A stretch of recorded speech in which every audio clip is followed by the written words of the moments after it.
Good evening all, and welcome. I'd like to thank my daughter Pandora for recording the intro to today's video. I hope you enjoyed it. I also have a question. Is anyone here an Excel wizard, like really good at Excel? I have a formula that I can't figure out how to do. I need it done, I'd really appreciate it. And after exhausting family and friends and their patience, none of us can figure it out. So if you're really good at Excel and you'd really like to help me out, shoot me an email and it would mean the world to me. Thank you, Excel wizard, whoever you are. But for now, it's time to get comfortable, as I think there's someone at your window to let the darkness take control. I was about 7 years old, my brother about 10. It was well past our bedtime when our mum woke up off the couch to put us to bed. Our dad worked construction out of town back then, so it was often just us three at the house for weeks at a time. Up the stairs and to the immediate right was our parents' bedroom. Going left put you in the middle of a hallway. Taking another left down that hallway led to my brother's room. The opposite end was my room, which was also across the hall from our upstairs bathroom. At either end of the hallway are windowed doors we always kept locked and rarely used. The door on my end led to a balcony overlooking our front yard, and the door on my brother's end opened to our back porch. The house kind of leans into a small hill.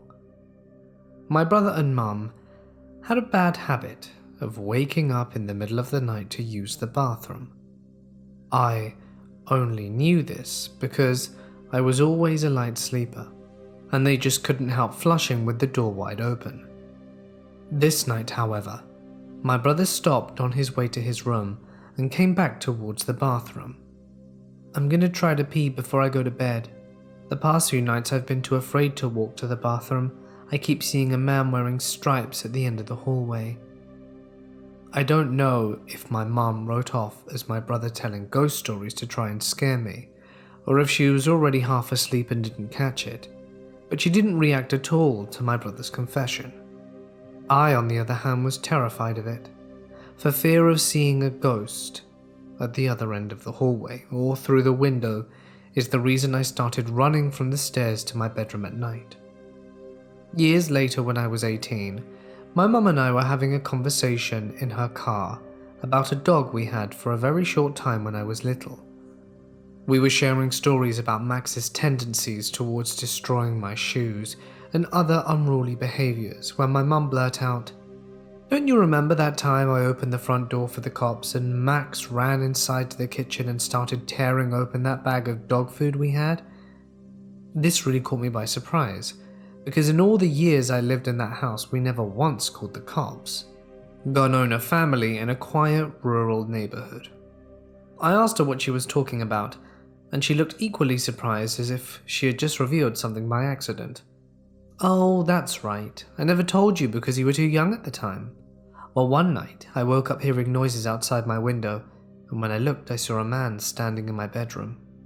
She went on to describe how turning on the lights caused him to take off running, and how she grabbed my dad's pistol before calling the cops. I can't remember all the details I gave them when they showed up. Tall white male wearing a striped shirt and jeans, short dark hair, something like that. They said it matched the description of a man they were looking for in the area. Turns out he'd escaped from jail on a murder charge. Now I know it sounds so obvious hearing these two stories back to back, but it wasn't until a few years ago in my mid-20s that I pieced together that my brother had unknowingly warned us about a murderer who spent multiple nights casing our home. This story takes place 10 years ago. I was 14 at the time. I grew up in an old farmhouse far out on a rural road.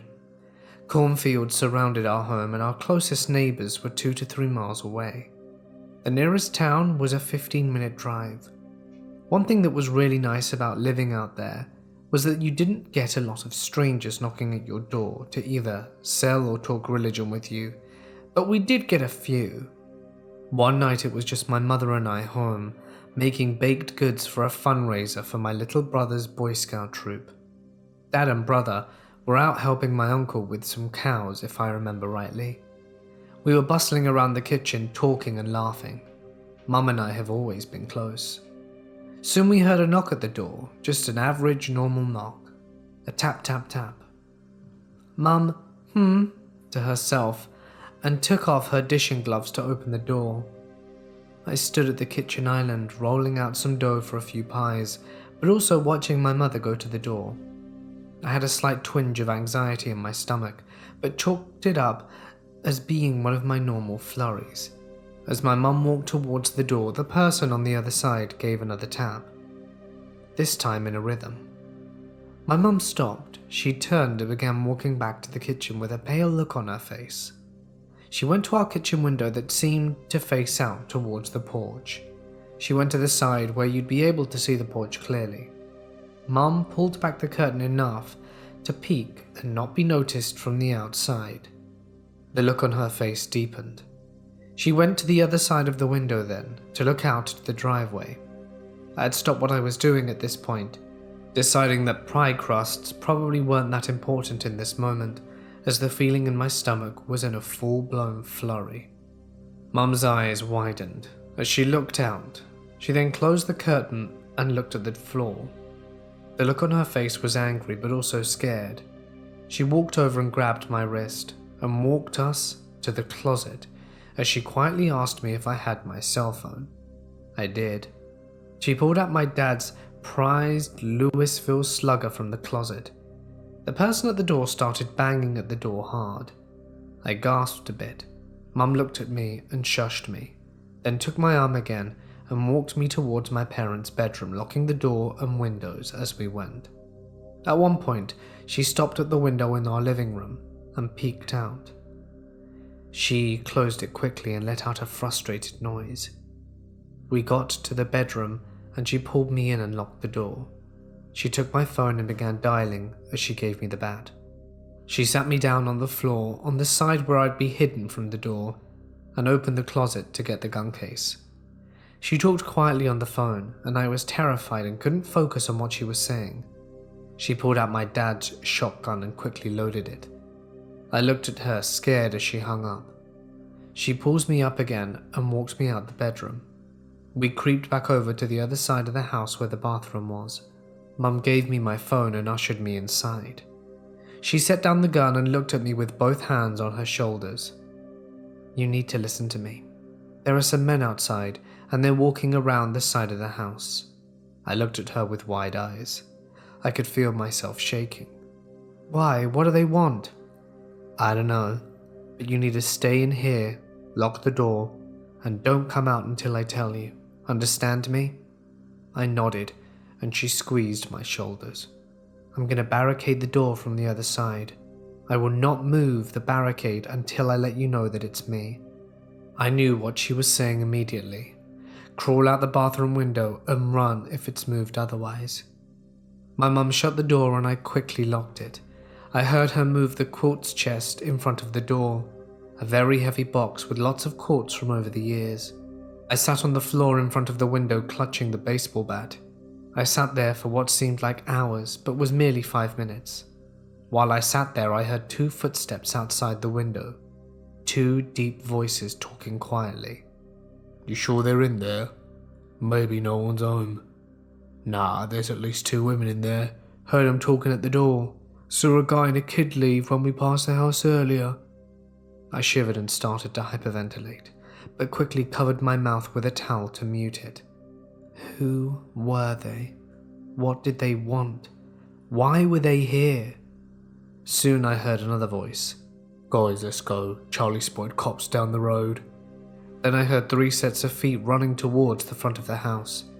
I was crying at this point, tears pouring down my face. Was it over?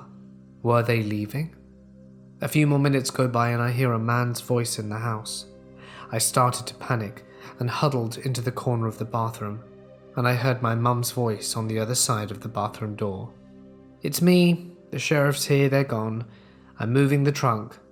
I got up and unlocked the door and opened it to find the sheriff and my mum moving the trunk out the way. I quickly ran to my mum's arms and we stood there holding each other. The sheriff said he had quite a few more officers chasing down the van and that he needed to ask me and my mum some questions. My mum nodded, and we walked to the kitchen where there was the smell of burnt cookies in the air. The sheriff asked us questions, and that's when I found out what my mum saw. When she looked out and saw the man who was knocking at our door, she knew something was off immediately. He was casually dressed, gym shorts and a wife beater, not something a salesman or person of a church would wear when coming around. So then my mum thought that maybe his car broke down or something and that he was looking for help. So she looked out at the driveway and saw something that made her stomach drop. There was a van in our drive, parked in a way that wouldn't allow my mother's car to leave, with a man in the passenger seat and another leaning in towards the front of the van, talking to the passenger. But Mum noticed that even that both were still, the van was still slightly rocking, like there were more people inside. As my mum and I were finishing up with the sheriff, a deputy walked in and he looked pale. He looked at my mum, the sheriff and me, and the deputy went, "Sir, we were able to catch up with the van. They lost control and swerved into the ditch, actually." "Any of them hurt?" "No, they're fine, but we have them in custody." The sheriff quirked an eyebrow. "There were 5 men in the van. We asked them what they were doing out here, and what they walked around the house like they did for." "And? What did they say?" "They said they were vacuum salesmen, sir. That they were a team out trying to sell their product they made." The sheriff scoffed for a bit. "Well, Jones ended up checking the van and... Well, what? Do we have a drug bust or something?" The deputy gulped and looked at my mum and me again. "No, sir, not what we found at all." They took my mum outside and told her what they found. She was horrified and came back sobbing and holding me. After that they phoned my dad and he came rushing home. My other uncle, a mountain of a man, stayed that night just in case. Dad and Mum spent no expense on home security and taught both of us kids how to shoot and load a gun. My aunt and uncle gave us one of their German Shepherd puppies as well. Mum had to train him to be an attack dog, though you wouldn't be able to tell. When not in defense, he was a dopey, lovable pup. This still wasn't enough to settle Mum though, and brother and I ended up going to self-defense lessons too. My cousins were sent with us. It wasn't until a few years later that I found out what was in the van. Coincidentally, we were making cookies and other homemade candy for a Christmas party. I finally asked my mum about it, and she was shocked that I asked, but knew I'd find out eventually. So what was in the van? They found rope, tape, burlap saps and even sedatives, as well as a gun, several of them, and what the police described as burner phones. When they had taken all the guys back, and after hours of questioning, one of them broke and said they were having no luck in nabbing anyone in town, so they went out to rural areas. The closest town is a very tightly knit community where everyone watches each other's back. This terrified me. I would have never have guessed it. To this day I'm very careful about whom I open the door for, and I can't sleep unless I have some sort of weapon in the bedside table. It's really shattered my trust in others. I go out and automatically assume most people are going to hurt me. My therapist is trying to help me with this. I sincerely hope that I never have to go through another situation like this again. This happened about 5 years ago, after my fiancée and I had been living in our house for a little over a year. I'm 6 foot tall and about 225 pounds. I have always been naturally muscular, and am told I have an intimidating demeanor. My fiancé is 5'2", weighs maybe 130, and is a little tiny thing. Our house is a bi-level home where you walk in the front door and there are 2 half staircases going up the living room or down the basement. The only access to our backyard is through the sliding glass door in the upstairs living room and down the stairs from our deck. During this time I partied a lot, way more than I should have. I was between jobs and it was towards the end of the holidays, so my interest in finding a new job wasn't quite what it should have been. Many of these nights I was out partying. I would end up just crashing with friends, which meant my fiancé spent many nights alone with our 3 dogs. I had a serious problem with substance abuse, primarily alcohol, and I'm sad to say I was letting it get the better of me. Fast forward a few months, I had just found a new job that had random drug and alcohol test, a godsend in hindsight, and I had been sober for all of 2 days and had begun repairing my relationship with my fiancée when she told me how glad she was I was sleeping at home again. I thought nothing of it and kissed her on the head and told her I was too, and that I loved her. Later that night, my fiancé and I were watching TV downstairs when I thought I heard something moving in our backyard. The dogs heard it too, but I dismissed it because they just perked up their ears but didn't seem too alarmed. A moment later, I hear the noise again and my fiancé very quickly mutes the TV and gives me a very nervous look. "Did you hear that?" she asked, looking very uncomfortable. I told her it's probably just a few of the neighborhood cats playing in our bushes, as there are quite a few outdoor cats living in the area. But she shook her head and began insisting that these weren't the case. Before I could even ask her what made her so sure, I hear our sliding glass door upstairs fly open. All 3 of my Great Danes and myself are on our feet in an instant.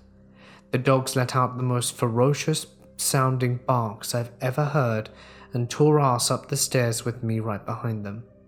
As I'm rounding the first set of stairs and the dogs are reaching the top of the second set, I see the sliding glass door slam closed and the silhouette of a man running away. I get to the door and fling it open, and the dogs shove me out of the way to chase after the would-be intruder. I grab my flashlight, one of those big 4D cell mag lights that cops carry, and run out into the yard. I had just made it down the deck stairs when I see the dogs are freaking out at the back fence. I sprint over and jump the fence, just in time to see the man reach the opposite fence and try to get over it. He was covered head to toe in black clothing, a thin black hoodie, with the hood pulled tight to conceal his face, and jet black cargo pants. Without any regard for my personal safety, I charged at the man and barely missed getting a hold of him as he made his way over the fence. Once more I followed him and come around the front of my neighbor's house just in time to see him hop into an old beat-up pickup and speed off. I watch for a moment as he tears out of the neighborhood and disappears into the night. I run back home as fast as I can and check on my fiancée and make sure she's okay.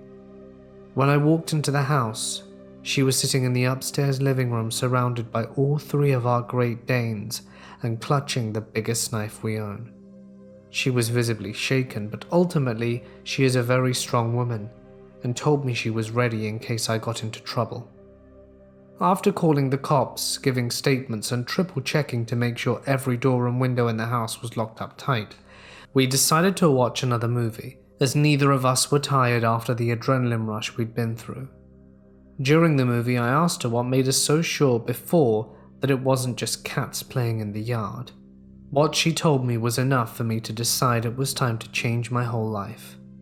She said for about a month now she'd been hearing strange noises coming from all around the house late at night. She would hear footsteps outside and occasionally what sounded like whispering. When I asked her why she never told anyone, she just shook her head and said she didn't know.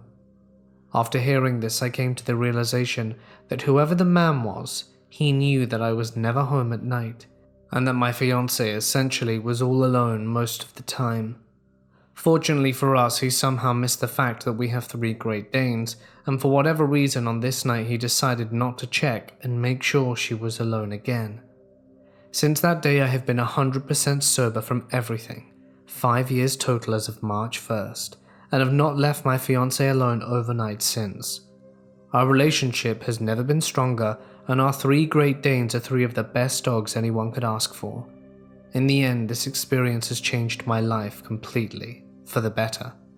But creepy wannabe burglar, whatever you are, let's not meet. I was at a mate's house spending the night when I was in middle school. As expected, we'd stay up all hours, which didn't matter most of the time, except the bathroom was right near his parents' room. About the only time we'd get in trouble was when someone would wake them up when nature called. To avoid this, we'd go out the basement door and just pee in the woods. The door stayed unlocked most of the time because we'd managed to lock ourselves out more than once. This was also compounded by the fact that we all wandered out to find something to do in the woods on a regular basis. This night his older brother was home and kept barging in the basement door and raining chaos from above, so we decided to lock the door to deter him.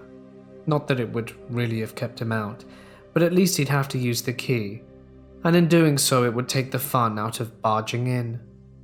About midnight we hear the handle jiggling, and I didn't think too much of it, figuring it was his brother. After about 5 minutes of on and off handle fondling, we finally hit the door and yell for him to stop, and are met with quiet. There's no response, no more clattering of the handle, and that's great, so we can move on, right? Well, about 10 minutes later it started again, and the process repeated.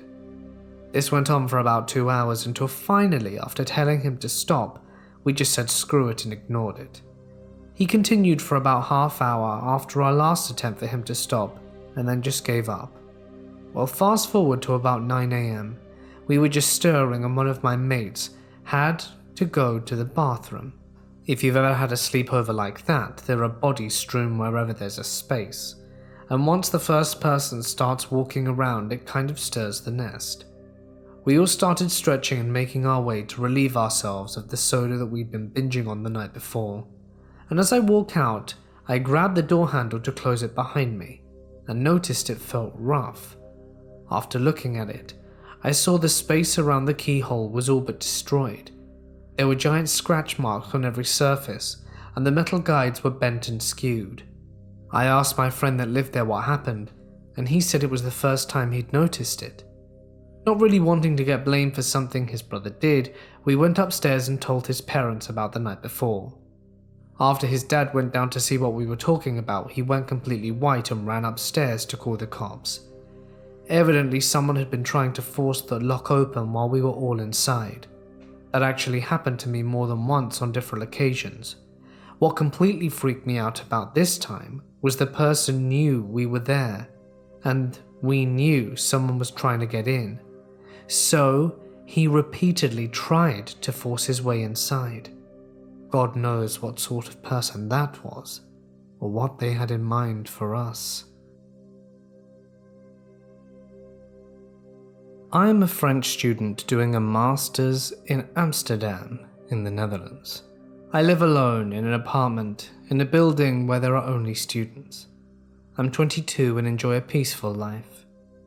I live in a relatively calm and good neighborhood, and the only noises I've ever heard are the trams or parties in buildings, since there are plenty of students here.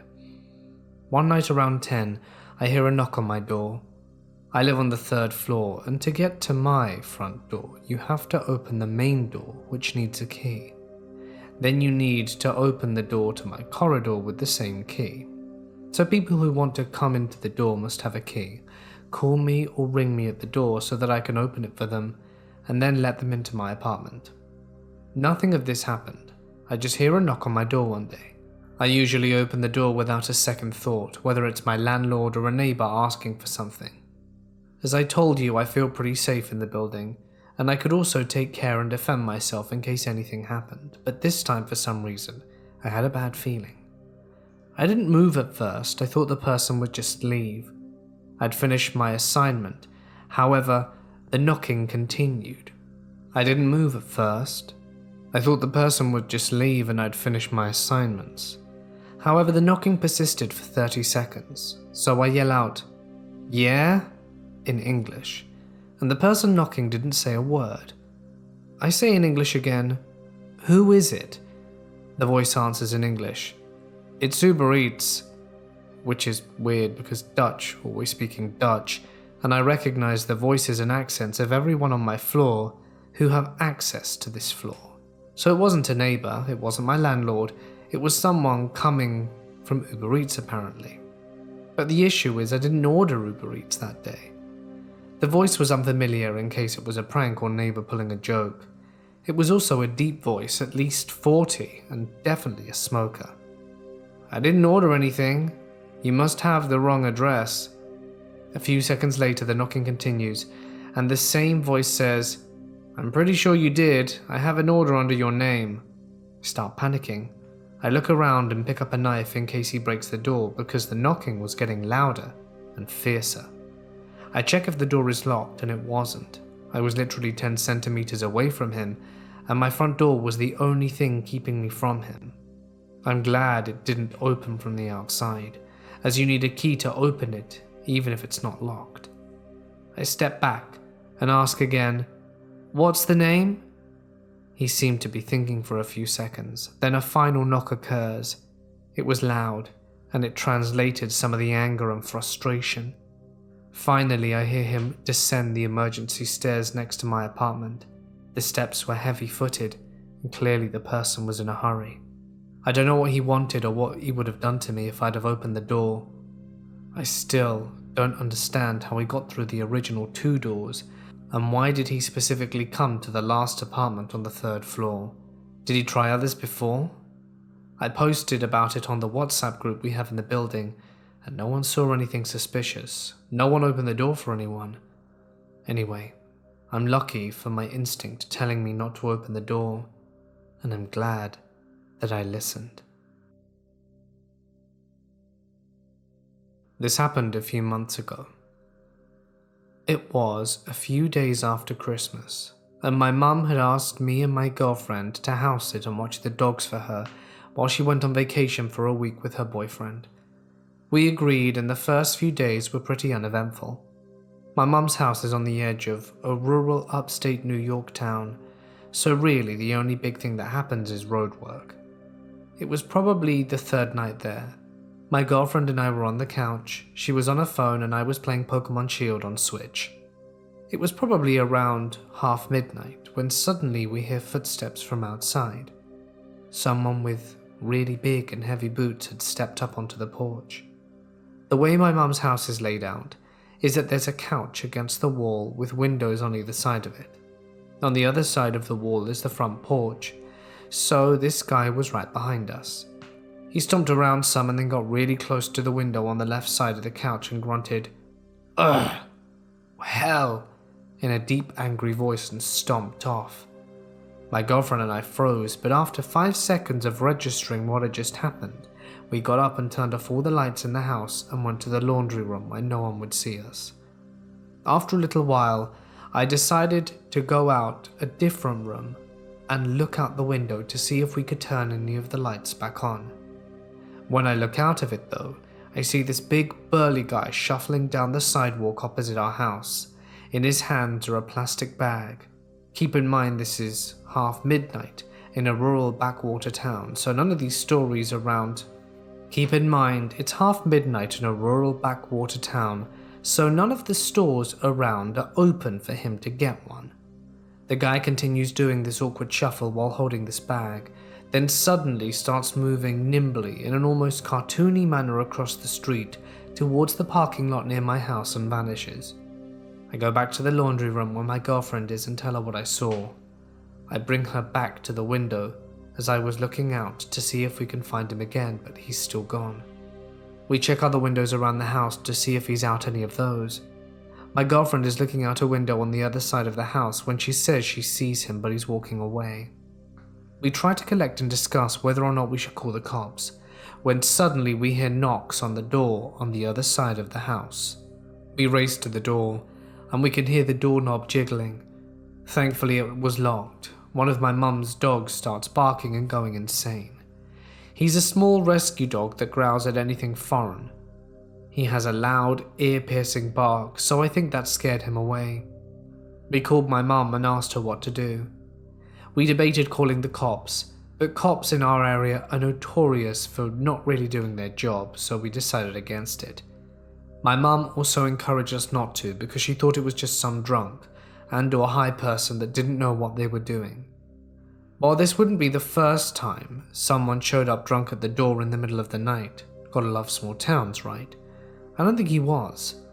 I don't know what the guy's intentions were, but I'm glad I didn't find out. 3 years ago, my wife and I purchased our first house, located in what is known as the wealthy area of the city. We wanted to buy our home somewhere nearby my mother's house, as she has lived alone since the death of my father. My mother was born in South Africa before the polio vaccine was available, and she was one of the many to be affected by the disease. She's paralyzed from the waist down and has spent her whole life on crutches or in a wheelchair. That being said, my wife and I wanted to purchase a house nearby so that we would be able to visit often and make sure she feels cared for, as well as having her independence respected. We found the perfect place within a 5-minute drive from her house. I always worried about something happening to her, so I felt comfort knowing I would be able to quickly head over to her place to help, no matter how minor or severe the problem. However, I was never prepared for what happened one night in the summer of 2019. I found myself facing my biggest fears and having my courage tested. In the midsummer, I dropped off my mother at the airport so that she could fly to South Africa to spend time with her sister and my cousins. Since my oldest brother lives in another city, and I lived so close, I naturally took on the responsibility of caring for her home while she was away. I visited it twice a week, making sure to water the plants, get the mail, check the answering machine, and all the other mundane tasks that come with owning a home. Luckily, the year prior, I had a security system installed within our home that gave me remote access and viewing of the property. This system would alert my phone that I kept at my side at all times of any activity in the house. If a window was opened, one of the entrance doors was opened, any alarm was triggered, I would know about it. It gave my mother, my wife, and my brother and I peace of mind, knowing that she sat in what we considered a fortress of safety. The only thing I didn't have installed in her home was security cameras, which I would come to rip myself apart over later in the story.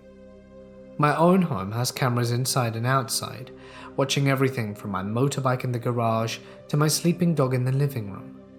For some reason, I never thought to put something like that on the outside of my mother's house. Maybe it would be a bit much and an invasion of privacy. On the other hand, she and I would always know who was at her door and who was around her house. Fast forward a month, my mother is enjoying her time away and things are going well at home. It was a weekday night when I came home from work, went to the gym, watched a movie with the wife, and got ready for bed. It sounds like a normal night so far, doesn't it? Well, just past 2 o'clock in the morning, my phone starts making the sound when it receives a notification from an app. I ignored this, thinking it was an email or Instagram notification, and tried to go back to sleep, as I average 5 hours of sleep a night and value it dearly. Shortly after dozing off, my phone goes off again, and again, and again. My wife rolls over and says, "Turn it off, I'm trying to sleep." She always gives me crap about my volume being on at night, but I do it in case of an emergency or if my mother is trying to reach us. Thank God I left the volume up, because when I started to roll over to close the notifications I received, it hit me as suddenly as a car crashing through my living room. I had a series of notifications from the security system installed in my mother's house. Just then, the company who monitors the system calls my phone and I answer. The lady on the phone informs me that the home alarm is going off and the motion detector in the basement has picked up several time-stamped instances of movement. She informed me that they dispatched a security patrol to my mother's house to check. With the lady still on the phone, I looked at the notification from the security system and saw what she was telling me. I checked the status of her door locks and the system said all doors were indeed secured. Without looking any further, it hit me. Someone or something is inside the house right now. Keep in mind, I was abruptly woken up from sleep and was told my mother's house may possibly being broken into. I hadn't had the chance to shake off the mind fog yet, and therefore I came to the incorrect conclusion that my mother was in danger. I jumped out of bed and sprinted to the garage, only stopping to slide on my shoes and grab the keys to my car. Luckily, I had my pajama pants on, because it was a chilly night. I didn't stop to grab a shirt, jacket, or any type of weapon at all in my rush to get to my mother's place. Fortunately, I kept a heavy-duty flashlight in my car, similar to what policemen carry that I use for urban exploring. I put the flashlight on my lap, put the car in drive, and put the pedal to the floor. I nearly tripled the posted residential speed limit in my haste to reach the house. Let me tell you, nothing wakes you up more than trying to drive like you belong in the Fast and Furious crew. I reached my mum's house and noticed that all the lights were off, as I'd left them. The alarm was going off and it was insanely loud. Neighbors were starting to come outside, but no security patrol cars were in sight. My car is also super loud, and it has an aftermarket exhaust system installed, so I was convinced that whoever was inside the house had to have heard me come flying into the cul-de-sac. I grabbed the flashlight in my hand and ran to the front door while unlocking it from my phone. I ripped the door open and found myself staring into the dark entryway of my mother's house, and I'm ashamed to say, I was frozen solid as ice. I was terrified. Being 25 years old at the time, I'd never faced anything so daunting before. I've been through a fair amount of intense and wild situations in the past, some which have put my life in danger, but nothing scared me more than staring into what I was convinced was the doorway to unimaginable horrors committed in my childhood home. Keep in mind at this point, standing in the doorstep, my brain had still not sent me into the calming reminder that my mother was actually still relaxing at my aunt's beach house in South Africa, and was not inside the darkness I was currently staring into. With the image of my mother in my mind, my courage was slammed into place. One iron bolt at a time, I entered the house. I would like to say that I slowly and methodically searched the house one cupboard at a time, starting with my mother's room with the backup of the security patrol with me. But instead, I thundered into the basement like a missile locking onto its target, because this was where the motion detector was triggered multiple times. I guess my fight or flight reflex absolutely pulverized the button that sends me into flight mode, because I went on the hunt instead of checking on my mother's room. I quite literally punched the switch that turns on the lights in the basement and braced myself for a fight to the death. To this day, I'm not sure if it was my relief or my horror that I saw absolutely nothing. Not a damn thing. I looked around where I stood. The windows in the main area of the basement were intact. The motion detector lights were flashing its lights and notifying my phone of my own movement in the house. The thought came to me that only an idiot would be standing out in the open in the basement. So I ran back upstairs and into the kitchen, turned on all the lights as I passed. Once I had the biggest knife from the kitchen block in the kitchen, I made my way to my mother's room, slowly and methodically checking every corner, doorway, closet, and under every piece of furniture I could until I was sure the main floor of the house was secure. The intruder had to be in the basement. I was sure of it. I pulled out my phone and silenced the home alarm so that I could listen for any type of sound. I made my way down the steps as quietly as possible, knife in hand, gripped so tight it was making my knuckles crackle and pop. I checked the main room again, under the pool table, behind the couch, and then the bathroom. Nothing. I checked the first bedroom and found nothing. I turned to go down the hallway and felt my heart try to tear out my chest when I saw that the door to the guest bedroom was closed. I couldn't for the life of me remember if I had closed it before or during a prior visit. I slowly walked up to the door, trying my best to listen to any sound, but all I could hear was my heart pounding in my chest as if I was standing directly on the San Andreas Fault during a big one. I took hold of the door handle and ripped it open.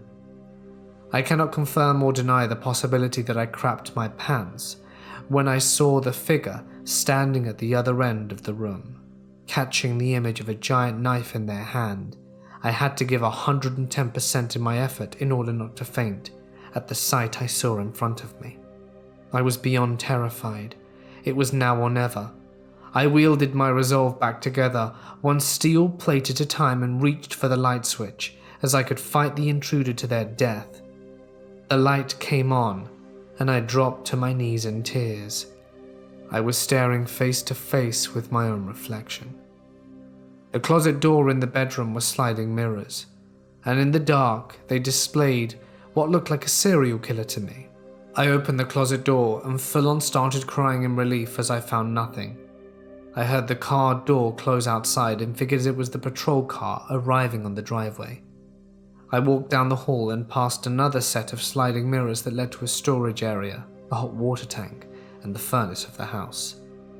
I stopped just as I passed the sliding mirror, as the same intense shock of fear came rushing back when I realized I didn't check that room. I turned and put my hand on the mirror to slide it, and again found myself frozen. Have you ever found yourself in a situation that intense and wild, that all you could do was make nonsensical noises?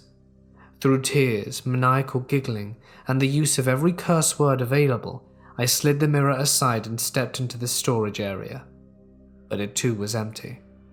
I turned and sprinted with all my might upstairs and outside onto the driveway, where the patrol car was parked. The so-called security officer standing there must have been younger than I was.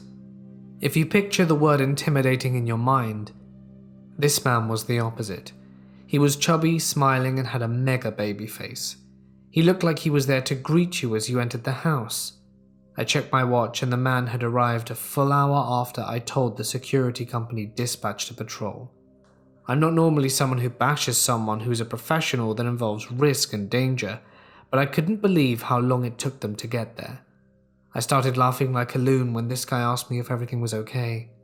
Maybe the intensity of the situation I just came out of caused me to lose it. I explained to the guy I checked every crack and crevice of the house and found nothing, no thanks to him. I started to doubt and had moronic and rude thoughts of questioning the usefulness of this pretend security officer that I am admittedly ashamed of, until this guy asked me if I'd checked the garage.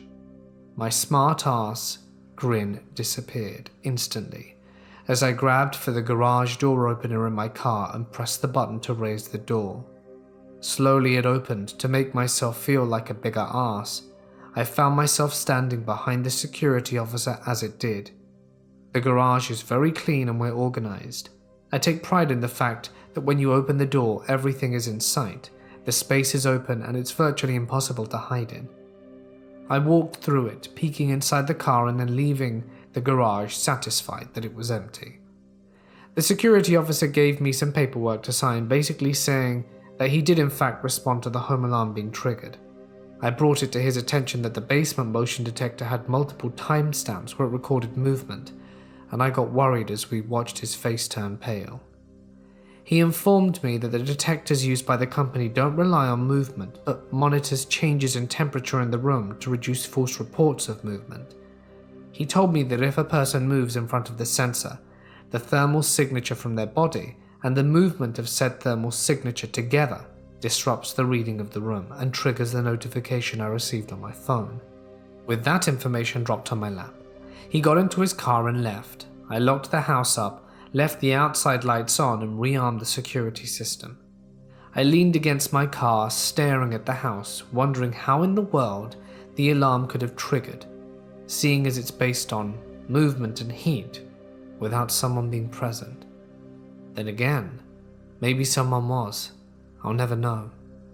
Just before I left, I verified the status of the specific sensor that was triggered on the security system console, and it showed that it was operating correctly. The very next day I had security cameras installed on the outside of the house in the garage, and in the area where the motion detectors were located. It has been 2 years since this event, and I still haven't told my mother, brother, or wife about what went down. Was there really someone there? Or was there a supernatural reason behind the alarm being triggered? I hope that I never go through that again. Sometimes it's best not to find out the answer. Hey guys, it's Mort here. Thank you so much for listening. I really do appreciate you stopping by tonight. Be sure to, check your home security system, and if you don't have one, think about it. I love our home security system. In any case, if you liked the video, you know what to do, and if you would like to have your name on screen, you need to sign up to my Patreon or become a member. Either are fine. Both are totally cool, and you get some cool perks for doing so. The info can be found in the respective places, and of course it means a lot to me to get support from you guys. It really does make a huge difference. I think that's it. Oh, you can follow me on Twitter and Instagram too. I really appreciate that, and it's a lovely thing to do, which you totally should do, by the way. I've had this huge project that I've been working on for so long, and hopefully, if the person who needs to get back to me today does, I'll have some updates for you soon. Also, is anyone good at Excel? I need some Excel help, and I've tried looking on Reddit, asking for help there. I've tried asking my family and my friends, and they can't do it. So if you're an Excel wizard, email me, please. Please email me. Thanks, guys. Stay awesome, and I'll see you in the next one.